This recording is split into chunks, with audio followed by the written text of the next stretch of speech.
Travel along, Catholic pilgrims, for 1 year as we read through St. Faustina's diary.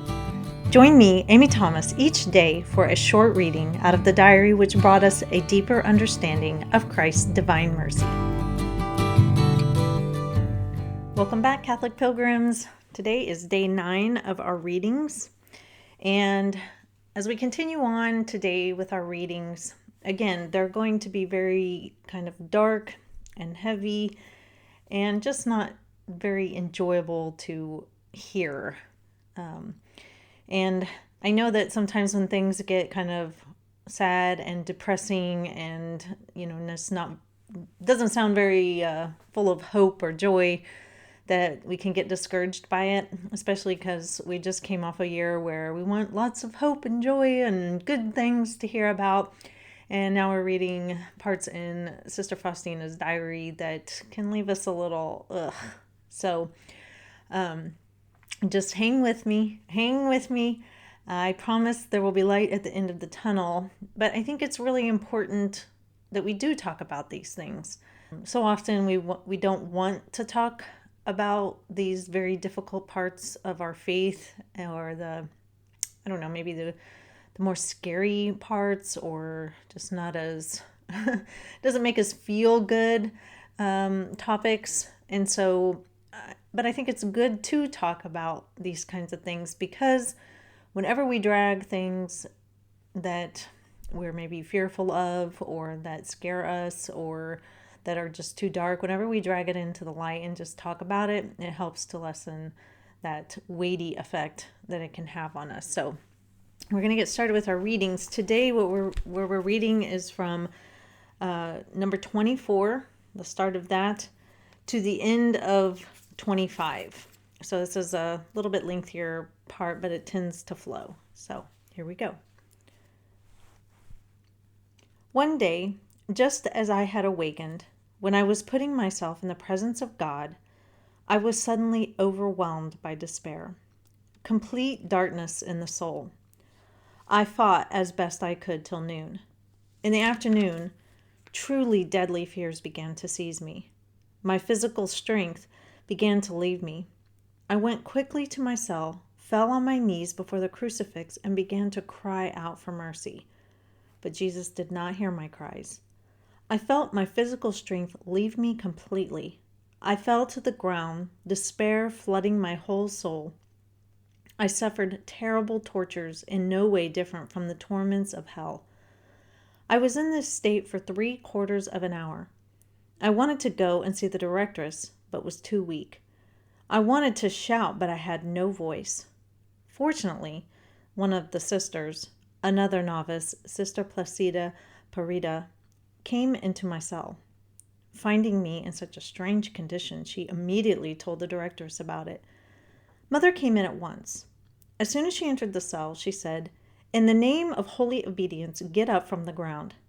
Immediately, some force raised me up from the ground, and I stood up, close to the dear Mother Directress. With kindly words, she began to explain to me that this was a trial sent to me by God, saying, "Have great confidence. God is always our Father, even when He sends us trials." I returned to my duties as if I had come out from the tomb, my senses saturated with what my soul had experienced. During the evening service, my soul began to agonize again in a terrible darkness. I felt that I was in the power of the just God, and that I was the object of His indignation. During these terrible moments, I said to God, "Jesus, who in the gospel compare yourself to a most tender mother, I trust in your words because you are truth and life. In spite of everything, Jesus, I trust in you in the face of every interior sentiment which sets itself up against hope. Do what you want with me. I will never leave you because you are the source of my life." Only one who has lived through similar moments can understand how terrible is this torment of the soul. During the night, the Mother of God visited me, holding the infant Jesus in her arms. My soul was filled with joy, and I said, "Mary, my mother, do you know how terribly I suffer?" And the Mother of God answered me, "I know how much you suffer, but do not be afraid. I share with you your suffering, and I shall always do so." She smiled warmly and disappeared. At once, strength and a great courage sprang up anew in my soul, but that lasted only one day. It seemed as though hell had conspired against me. A terrible hatred began to break out in my soul, a hatred for all that is holy and divine. It seemed to me that these spiritual torments would be my lot for the rest of my life. I turned to the Blessed Sacrament and said to Jesus, "Jesus, my spouse, do you not see that my soul is dying because of its longing for you? How can you hide yourself from a heart that loves you so sincerely? Forgive me, Jesus. May your holy will be done in me. I will suffer silently like a dove without complaining. I will not allow my heart even one single cry of sorrowful complaint." Okay, so again, continuing off of what we read yesterday, this is a very dark readings. I had told you before in an earlier podcast that one of the things that got me started on, my blogging and everything like that was that a friend of mine who had been a Christian became an atheist, and she really started attacking the faith. And one day she was commenting on her social media page that her son, who at the time was maybe like around 15, he had come to her and said that he thinks there's a God, but there's no hell because he doesn't like the thought of hell.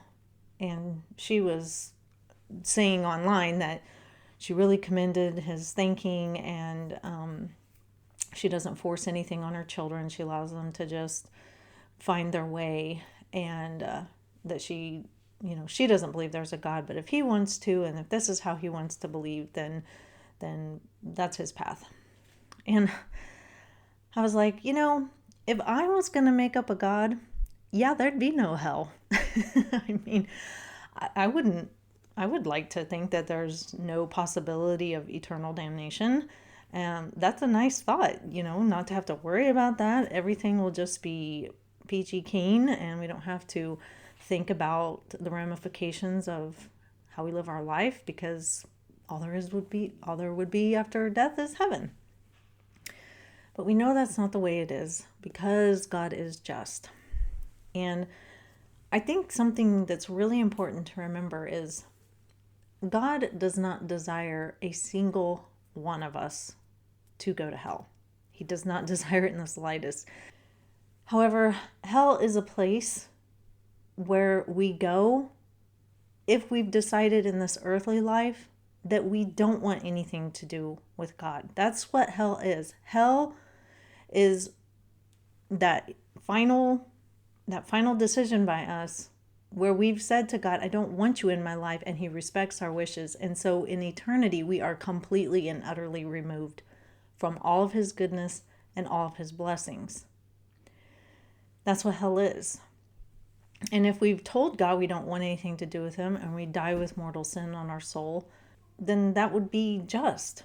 God's not going to force himself on us. And we can't just live however we want and then expect a just God to reward us with heaven and all of its blessings. So if we go to hell, it's because we've chosen to go there, and God respects our wishes that we don't want anything to do with him. And so we are completely devoid of anything that is good.